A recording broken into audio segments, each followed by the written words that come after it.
Sí, doctor, ¿me escucha? Ok, gracias. Voy a entonces empezar la clase en un par de minutos. Vamos a esperar un par de minutos más, por favor.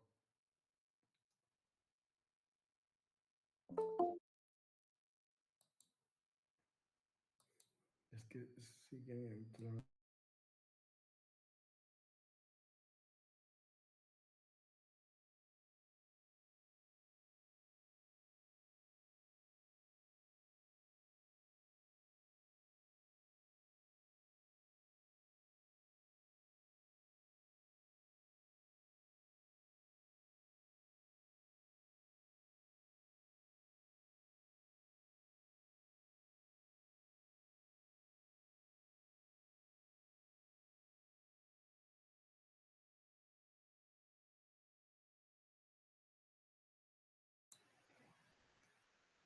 Eh, Como ustedes están viendo en la figura, hoy día vamos a avanzar glándula fisiopatología de la tiroides.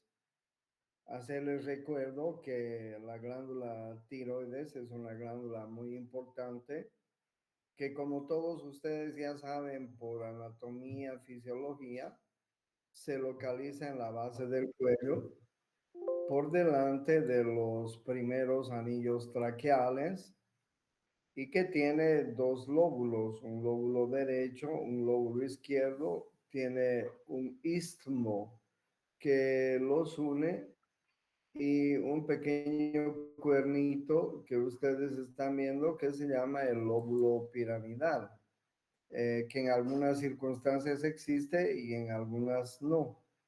Está muy en relación con la laringe porque ustedes en la figura pueden ver el cartílago tiroides de la laringe, por debajo el cartílago cricoides y entre ambos pueden ver una membrana que se llama la cricotiroidea, ¿sí? Entonces, esta es la situación de la glándula tiroides. Les hago recuerdo un poco de su requerimiento. Nosotros cada día comemos o introducimos yodo a través de los alimentos, por la sal iodada, ¿no es así? Y el requerimiento que tenemos en el alimento, ¿no? Por suerte no es muy grande, ¿no? Nosotros necesitamos tan solo 150 microgramos por día. Imagínense, es una cantidad muy pequeñita. Esta llega hasta el estómago. En el estómago se absorbe y en forma de ioduros va a llegar a la sangre. En forma de ioduros va a llegar a la sangre y en la sangre se va a producir el metabolismo del yodo. El yodo excesivo, excedentario si quieren, es eliminado por vía renal. Bueno, por un lado esto.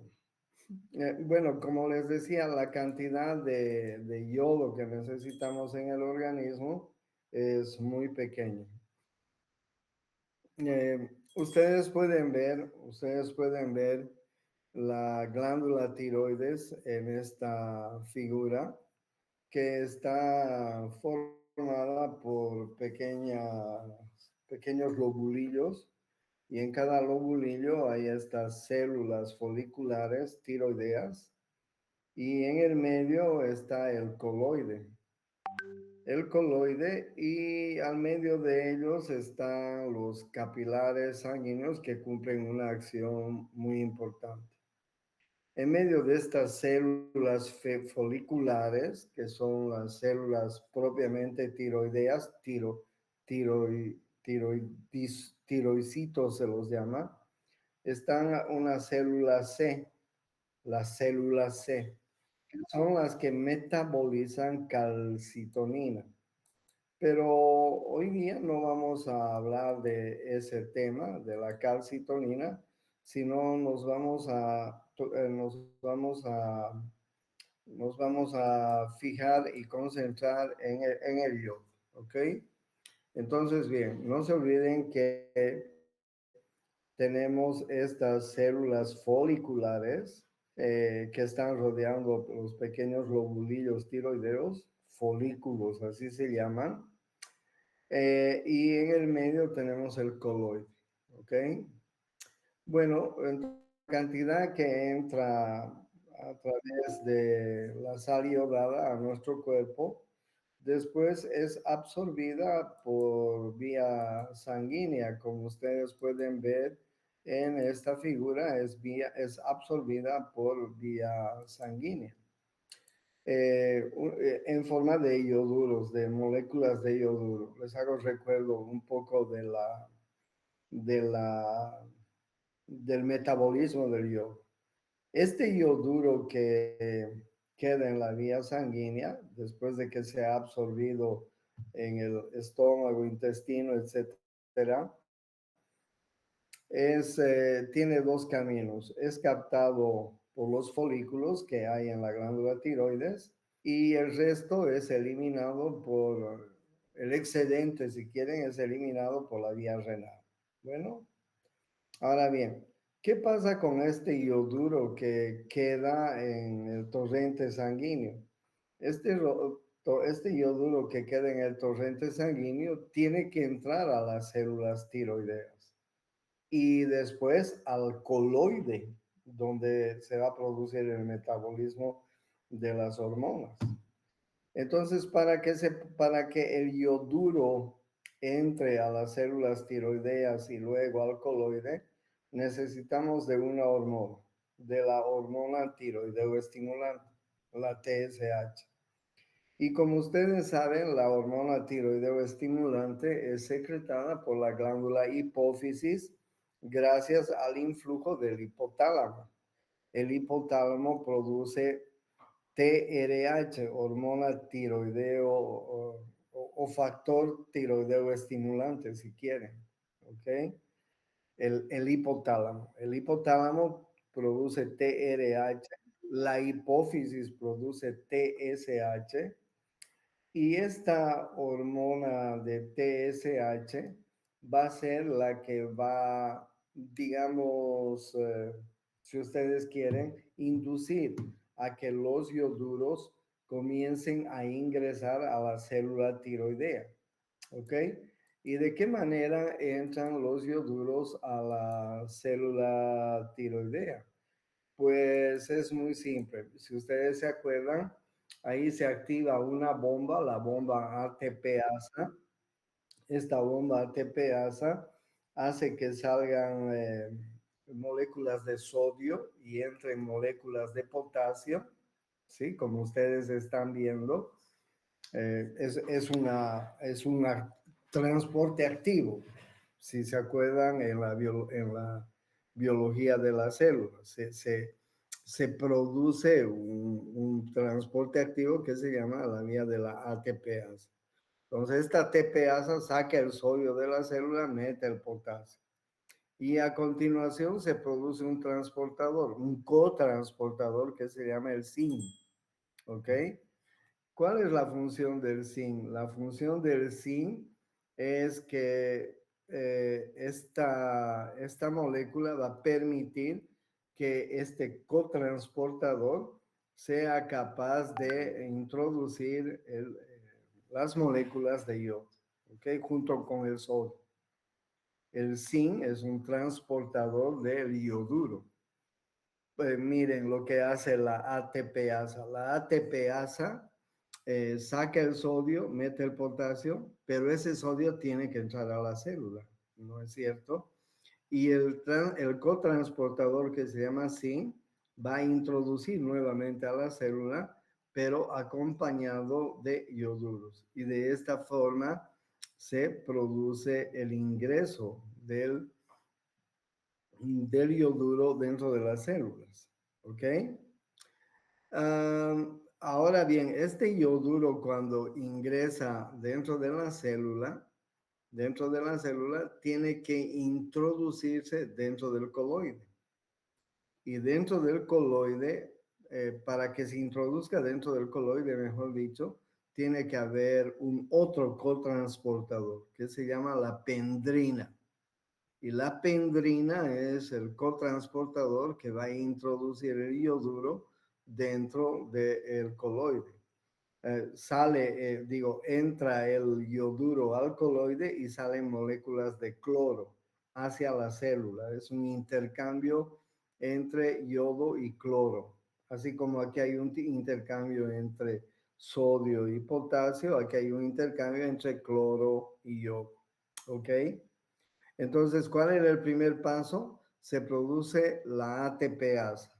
La ATPasa saca sodio, mete potasio, pero el sodio tiene que entrar a la célula. Se produce un cotransportador que se llama zinc. El zinc es el encargado de introducir el sodio dentro de la célula junto con moléculas de yodo. Una vez que las moléculas de yoduro están dentro de la célula tiroidea, necesitan un otro cotransportador para entrar al coloide. Ese cotransportador se llama pendrina. La pendrina entra al coloide, ¿ok? Y la pendrina ayuda al yodo a introducir este yodo dentro del coloide. Por otro lado, en la célula, gracias a los organelos que tiene la célula, el retículo endoplásmico, el aparato de Golgi, se produce una proteína que se llama tiroglobulina. La tiroglobulina tiene un papel muy importante, en este metabolismo. Entonces, bien, miren ustedes cómo en las células se produce tiroglobulina. Ahí ustedes están viendo la tiroglobulina. Esta tiroglobulina tiene que unirse al yoduro que ya está en el coloide gracias a una enzima que se llama peroxidasa. Miren qué importante es esta enzima, la peroxidasa. La peroxidasa hace que el yoduro se transforme en yodo, ¿ok? En moléculas de yodo. Muy importante la acción de la tiroglobulina y la peroxidasa, que el yoduro lo va a transformar en moléculas de yodo, ¿ok? Estas moléculas de yodo se van a unir a las tiroglobulinas y van a ir produciendo dos sustancias, unas que se llaman monoyodotirosina y diyodotirosina, la T1 y la T2, como ustedes están viendo en la figura. ¿Ok? Entonces, interesante el metabolismo. Entonces yo les decía, entró el yoduro al coloide, ¿ok? Este yoduro en el coloide, gracias a la tiroglobulina que fabrica la célula tiroidea, gracias a sus organelos, al retículo endoplásmico, al aparato de Golgi, etcétera, esta tiroglobulina y la peroxidasa van a transformar el yoduro en moléculas de yodo. Este yodo se une a la tiroglobulina y van a dar dos moléculas, una que se llama la monoyodotirosina y otra que se llama la diyodotirosina. Estas mono y diyodotirosinas hacen esto, se unen entre sí dos diyodotirosinas o una monoyodotirosina más una diyodotirosina y forman T3 y T4, las hormonas tiroideas, la triiodotironina y la T4 que es la tetraiodotironina o mejor dicho tiroxina. ¿Ok? La tiroxina es la forma activa de la hormona tiroidea. Bien, estas hormonas que se han formado en el coloide tienen que entrar hacia la célula tiroidea y de ahí ir al torrente sanguíneo. Entonces, la T4, la T3, la T1, la T2 se enlazan a una molécula de tiroglobulina, como ustedes están viendo. ¿Ok? La tiroglobulina, no se olviden que es una proteína. Y la tiroglobulina las introduce dentro de la célula tiroidea. En la célula tiroidea, la T1 y la T2 forman una iodación gracias a una enzima que se llama desiodasa. Y la T1 y la T2 vuelven a ser recicladas como yodo para volver a cumplir el ciclo. ¿Ok? ¿Qué pasa con la T3 y la T4? La T3 y la T4 van a salir hacia el torrente sanguíneo ya como hormonas activas en el torrente sanguíneo y van a ir a cumplir su función en el metabolismo de la célula. Yo les he dicho muchas veces que la célula vive con tres cosas importantes: el oxígeno, la glucosa y las hormonas tiroideas, sobre todo la T4, que es la hormona activa. ¿Ok? Entonces, bien, ya saben ustedes cómo se produce la captación y la síntesis de yodo y hormonas tiroideas. Bueno, ya saben ustedes que hay un ciclo muy importante que está producido por el hipotálamo, que produce TRH. El hipotálamo estimula a la adenohipófisis para que produzca TSH. La TSH estimula a la glándula tiroides para que produzca hormonas tiroideas T3 y T4, ¿sí? E incluso hay un feedback, ¿no? La glándula tiroides, si faltan estas hormonas, se va a comunicar con el hipotálamo a través de un feedback, una retroalimentación para decirle: oye, hipotálamo, no estás fabricando bien el estimulante de la TSH, el liberador si quieren. TRH significa Thyroid Releasing Hormone, que significa hormona liberadora de TSH. ¿Ok?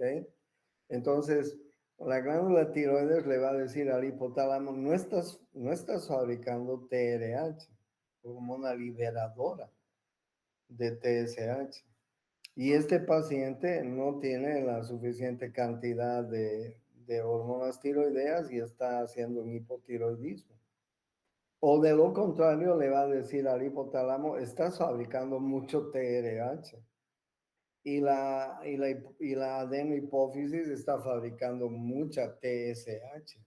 Y yo estoy fabricando mucha hormona tiroidea. Y este paciente está con hipertiroidismo. O sea, hay una relación muy importante entre hipotálamo, hipófisis y tiroides, ¿ok? Pero también hay una comunicación importante entre estos órganos. Bien. Ahora bien, ¿cuáles son los efectos generales de la hormona tiroidea? Activan el metabolismo energético en la célula. Miren qué importante. Activan el metabolismo energético en la célula. Incrementan el consumo calórico. Regulan el crecimiento de los tejidos. Intervienen en la maduración regulada de los tejidos.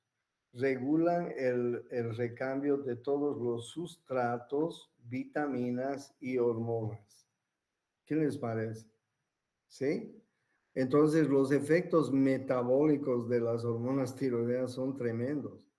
Estimulan el desarrollo del sistema nervioso central. ¿Sí? Aumentan el consumo de oxígeno y la generación de calor. En el sistema cardiovascular o en el aparato cardiovascular tienen funciones cronotrópicas e inotrópicas. Regula el centro respiratorio a la hipoxia y a la hipercapnia. Estimulan la lipólisis. En tejido muscular tienen efecto catabólico. En intestino aumenta la reabsorción de carbohidratos. En tejido óseo acelera el recambio de minerales. Aumenta la eritropoyetina. Modula el clearance de varias hormonas. ¿Qué les parece? Es tremendo, ¿no? Es tremenda la acción que tiene esta, esta, esta glándula, perdón, estas hormonas tiroideas ya como tales, ¿sí? Entonces, pues la función de la glándula tiroides es muy importante. Por eso es que si la glándula tiroides está hipofuncionando, va a tener sus alteraciones. Y si está hiperfuncionando, de la misma manera, va a tener sus alteraciones. Por eso que es importante hacer una buena historia clínica y un examen físico para que nosotros podamos estar con la evidencia de que un paciente cuando tiene algún antecedente clínico, pues veamos qué es lo que pasa con ese paciente, ¿no? Hay algunas pruebas diagnósticas específicas, como ser el dosaje en el suero sanguíneo de TSH, de T3 y T4, ¿no? Y también hay unos estudios inmunológicos, por ejemplo, los anticuerpos antiperoxidasa, la antitiroglobulina, antireceptor TSH, que si están presentes y alterando de alguna manera la peroxidasa, la tiroglobulina, los receptores de TSH en la membrana de la glándula tiroides, van a producir enfermedades, ¿ok? Una ecografía de glándula tiroides es importante, una gammagrafía tiroidea es súper importante para ver si hay una captación de yodo adecuada, la tomografía computarizada, un ATAC, y finalmente la citología y punción aspirativa y el estudio anatomopatológico es lo que podemos hacer para diagnosticar algún problema tiroideo, ¿ok? Entonces, los pacientes pueden tener bajas las hormonas tiroideas, como ustedes están viendo. Por ejemplo, ahí pueden ver un eutiroideo con disminución del T3, con más o menos buenos niveles de T4 y TSH, y que ustedes pueden ver que puede tener patologías acompañantes. Ustedes pueden tener un eutiroideo con disminución de T3, T4, TSH. Son pacientes críticos que son pacientes que están en la terapia intensiva. Ustedes pueden tener eutiroideos con niveles más o menos de T3, aumento de T4 y disminución de TSH. Y ahí tenemos la enfermedad de Graves Basedow, en los ancianos, en mujeres, en embarazos, en hepatitis, en fin. ¿Ok? Hay muchos cuadros que nos van a ir, eh, llega haciendo, dándonos la pista para llegar a un diagnóstico. Entonces, cuando hablamos de la fisiopatología del bocio, pues las causas de esto pueden ser por exceso de TSH, de hormona tiroideo estimulante, que es fabricada por la adenohipófisis. Eh, y si hay ausencia de yodo, si hay ausencia de yodo, se va a producir un bocio secundario. Eso es lo que pasaba hasta hace unos 70, 80 años atrás. La gente no comía yodo, no había cómo comer yodo, porque no tenía la costumbre de comer yodo. Hay algunas verduras, algunos alimentos que tienen yodo. por ejemplo, en Santa Cruz era un problema endémico porque el Camba en la antigüedad no comía yodo. El Camba comía arroz, yuca y carne, digamos, ¿no? Y comía poco yodo. Entonces, como no tenía buen consumo de yodo, muchas poblaciones en el mundo y en Santa Cruz sobre todo, producían bocios. Había gente que tenía grandes bocios porque no consumían yodo, ¿entiende? Y el bocio era grande y el problema se hacía incluso endémico, porque no solamente era una persona, eran varias personas que tenían este problema porque no se comía yodo. Entonces, cuando una mujer tenía este problema, exceso de TSH y falta de yodo en el cuerpo, incluso tenían hijos cretinos, con cretinismo, con retardo mental. Bueno, hace unos 70, 80 años a alguien en la Organización Mundial de la Salud se le ocurrió aumentar a la sal el yodo y con eso se solucionó el problema. ¿Ok? Entonces, una de las causas era que faltaba yodo. Bueno, gracias a Dios que hoy en día tenemos buena, buena ingesta de yodo con la sal, ¿no? Pero también hay causas relacionadas con la parte autoinmune, ¿no? Por ejemplo, la presencia de una inmunoglobulina en la enfermedad de Graves con actividad similar a la TSH. Hay fármacos bociógenos con función similar a la TSH. Y bueno, hay una clasificación de los bocios según la Organización Mundial de la Salud, aunque hoy en día no van a ver muchos bocios ustedes, ¿ok? Sin embargo, alguna vez podrían palpar un bocio en alguna persona, pero ya saben ustedes, ¿no? Debe haber algún problema autoinmune porque yodo en la sal tenemos todos, consumimos todos, ¿ok? Entonces, si alguna vez ustedes palpan algún bocio, debe ser algún problema de tipo autoinmune, no falta de consumo de yodo. Bueno, y como ustedes ven, hay una clasificación de los bocios, pero es muy difícil encontrar grado 2, 3, 4, en fin, ¿no? Probablemente alguna vez puedan ustedes palpar un bocio, pero pequeño, ¿ok?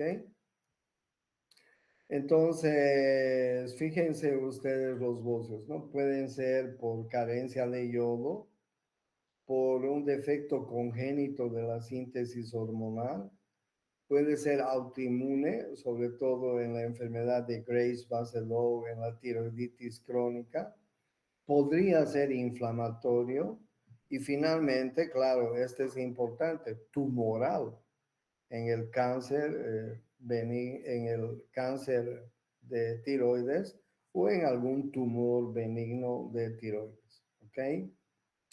Entonces, bien, la ingesta de yodo es gracias a Dios, es muy pequeña, menos de 100 microgramos, ¿ok? Microgramos. Si hay incremento de T3 y disminución de T4, aumenta la TSH y eso puede producir bocio. Bueno, entonces ya saben ustedes que podría en alguna circunstancia producirse bocio nodular o difuso, sobre todo en algunas enfermedades, ¿no? De tipo autoinmunes, como por ejemplo la enfermedad de Graves-Basedow, que es la más clásica, en las tiroiditis, inflamación de la glándula tiroides. Hay una tiroiditis que se llama la tiroiditis de Hashimoto. En el bocio endémico que ya no se ve eso, ¿ok? Tal vez en alguna población podrían ver alguna vez, pero la verdad que no he escuchado hace mucho tiempo, ¿ya? También podríamos encontrar bocios difusos y bocios nodulares, uninodulares o multinodulares, que pueden ser por problemas tumorales fundamentalmente, ¿ok? Problemas tumorales que podrían producir eutiroidismo o hipertiroidismo, ¿sí? Bien, entonces, ¿cuál es la fisiopatología del hipotiroidismo? Cuando hay hipotiroidismo hay una disminución en la síntesis hormonal, de hormonas tiroideas, obviamente, por afecciones de la glándula tiroides, en primer lugar. En segundo lugar, se puede producir hipotiroidismo por déficit en la secreción de TSH por la glándula hipófisis, la adenohipófisis, ¿ok? En tercer lugar, puede haber déficit de TRH por el hipotálamo. Entonces, miren ustedes las causas de hipotiroidismo. Puede ser en el hipotálamo, puede ser en la hipófisis, puede ser en la glándula tiroides, ¿ok? Y finalmente puede haber resistencia periférica a hormonas tiroideas. Cualquiera de esas cuatro causas que les estoy mostrando podría ser la causa de hipotiroidismo. Bueno, entonces puede ser un déficit severo de yodo, que es muy difícil hoy en día, pero podrían encontrar en la vida de profesionales. Puede ser una tiroiditis autoinmune, como en la enfermedad de Hashimoto, una inflamación de la glándula. Puede haber alteraciones de síntesis de hormonas tiroideas, bien sea congénita o adquirida. Pueden haber drogas antitiroideas para terapia de hipertiroidismo, como el propiltiouracilo, el propiltiouracilo, el mercaptoimidazol, eh, que podrían producir hipotiroidismo. Una cirugía, una tiroidectomía, por ejemplo, podría producir también hipotiroidismo y un hipopituitarismo secundario. ¿Ok?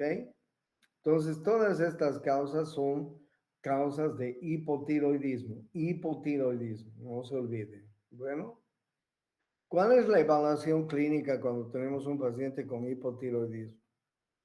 Pues su metabolismo basal es bajo, son pacientes hipotérmicos que sienten mucho frío, son pacientes muy aletargados, apáticos, se quejan de que no tienen hambre, anoréxicos, se quejan de constipación, a veces hay del dólico megacolon, tienen una actividad cardiorrespiratoria disminuida, un bajo nivel intelecto, en mujeres no tienen ovulación, a veces vamos a encontrar edema pretibial, hipercolesterolemia, ateromas, aumento de la resistencia vascular sistémica y tendencia a la aterosclerosis e insuficiencia coronaria, pues pueden haber infartos, en fin, ¿ok? Los hipotiroidismos tienen el metabolismo bajo, bajo, porque ya les he dicho cuáles eran las funciones de la tiroides tan importantes, ¿no? Entonces, en el hipotiroidismo, ustedes van a encontrar la hormona tiroidea T4, sobre todo baja, la síntesis de hormonas tiroideas bajas, el TSH, la hormona tiroidea estimulante, baja. No hay bus, ¿ok? Y ahí ustedes pueden ver diferentes tipos de hipotiroidismo. En el tiroprivo, por ejemplo, la hormona tiroidea sérica en la sangre está disminuida, la síntesis de hormona tiroidea está disminuida y la TSH está elevada. ¿Ok? Por ejemplo, en el Hashimoto, la hormona tiroidea sérica está disminuida, la síntesis de hormona tiroidea está disminuida y la TSH está aumentada. Entonces, en diferentes tipos de hipotiroidismo, vamos a encontrar cambios hormonales fisiopatológicos muy importantes. ¿Ok? Cuando nosotros tenemos un paciente con hipotiroidismo, podemos tratar con tiroxina, que más o menos ustedes ven la dosis de tiroxina, 1.6 microgramos por kilogramo peso. Los requerimientos de tiroxina exógena disminuyen con la edad. Para controlar el tratamiento se usa TSH y se debe cuantificar la T4 cuando estamos haciendo tratamiento.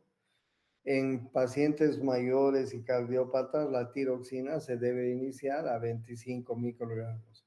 Se debe controlar la TSH y la T4 como ustedes están viendo. ¿Sí? ¿Qué es el hipertiroidismo? Al contrario, las causas de hipertiroidismo a veces se llaman tirotoxicosis también. Como ustedes están viendo, la enfermedad de Graves-Basedow, la más importante, el bocio nodular tóxico, eh, la tiroiditis subaguda inicial y algunas otras causas que ustedes están viendo. Y excepcionalmente pueden haber otras causas que nos pueden dar hipertiroidismo, como ustedes están viendo en la figura. ¿Ok? En la enfermedad de Graves-Basedow hay una triada clínica. Hay hipertiroidismo debido a un aumento difuso e hiperfuncional del, de la glándula. Hay una oftalmopatía infiltrante que provoca exoftalmos y hay una dermopatía infiltrante localizada denominada mixedema pretibial. Pretibial. Esa es la triada del Graves-Basedow. Bueno, ya les decía, la enfermedad de Graves-Basedow es una de las causas de hipertiroidismo importante en el medio. Bueno, la enfermedad de Graves se produce por un trastorno de orden genético. No hay los suficientes receptores en la célula tiroidea para la TSH y si hacemos el análisis de autoanticuerpos contra el receptor TSH, vamos a encontrar presentes. Hay una proliferación del epitelio folículo tiroideo porque no está recibiendo TSH, proliferan las células tiroideas, se liberan hormonas tiroideas y se produce un hipertiroidismo que se llama el Graves-Basedow. ¿Ya? Entonces, ¿cuáles son las manifestaciones fisiopatológicas en el hipertiroidismo? Y una hipertensión sistólica, palpitaciones, taquicardia, hiperreflexia, sudación, fiebre, diarrea, temblor distal, hiperquinesia, nerviosismo, falla cardíaca, arritmia, en fin. O sea, el metabolismo de estos pacientes está aumentado, a diferencia de los hipotiroideos que son letárgicos, en fin.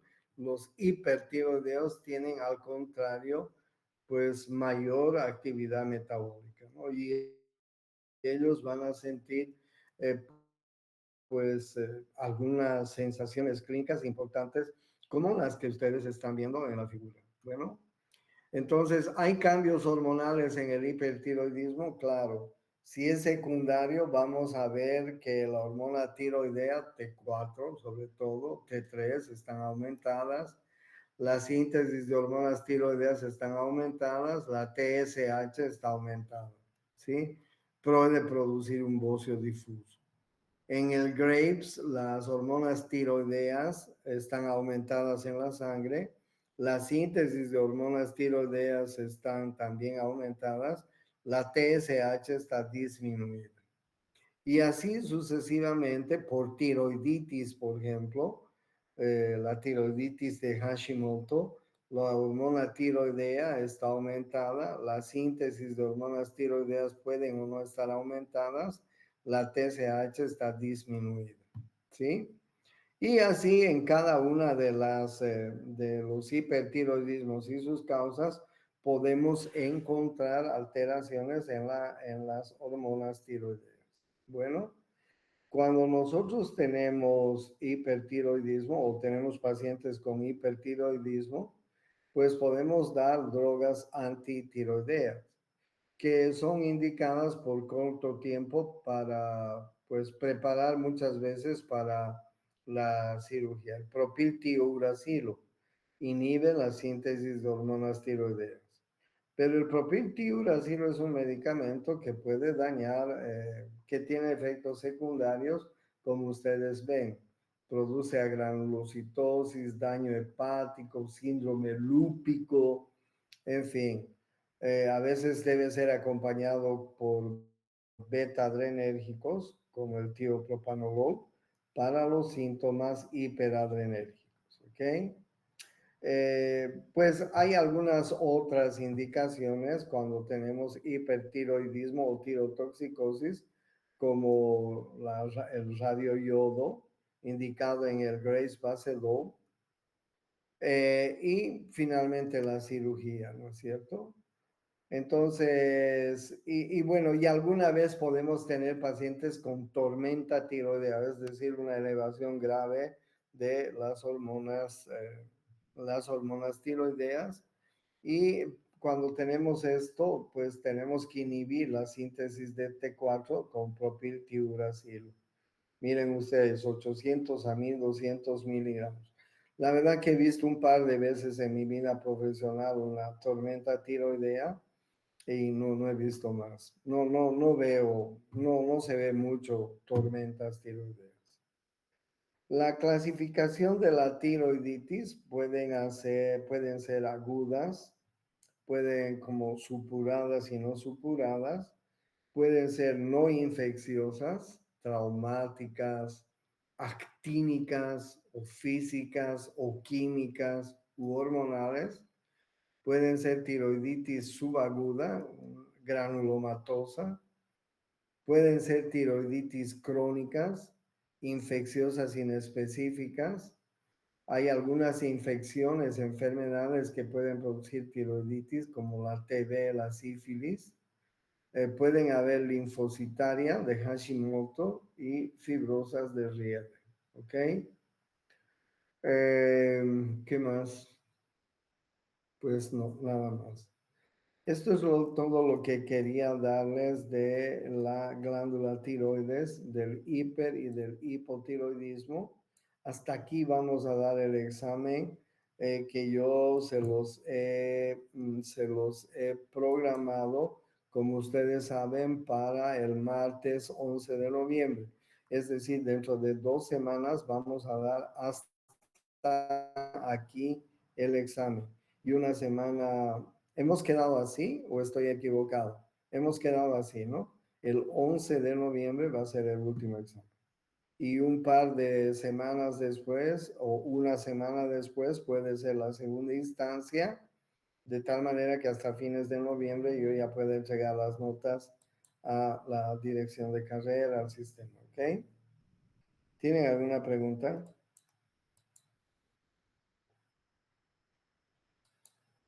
Ya, chicos, no Doctor, sé, bueno, dime. disculpe, ¿cuándo vamos a entregar nuevamente lo que son las Ya pueden monografías? estar entregando si han terminado, pero no me van a hacer copiar y pegar, yo me voy a dar cuenta. Y no me vayan a estar empastando, no vayan a hacer estar haciendo gastos exorbitantes, por favor. Hay que engrampar y presentar. No necesito que estén máximo en anillar y listo y nada más. No van a estar gastando en tonterías. Yo no califico si alguien me presenta empastado, qué lindo trabajo. Yo voy a saber quiénes están haciendo copiar y pegar. Me voy a dar cuenta perfectamente de ello. Y no les voy a calificar. Y no les voy a calificar. Si alguien está haciendo un trabajo realmente de investigación, me voy a dar cuenta perfectamente. Si la mayoría está haciendo copy y paste, también me voy a dar cuenta de ello. pero ya pueden estar entregando si lo están terminando. ¿Ok? Chao, chicos. Ya, Hasta Ay, luego. doctor, hasta una luego, que pregunta. esté bien. ¿Se fue?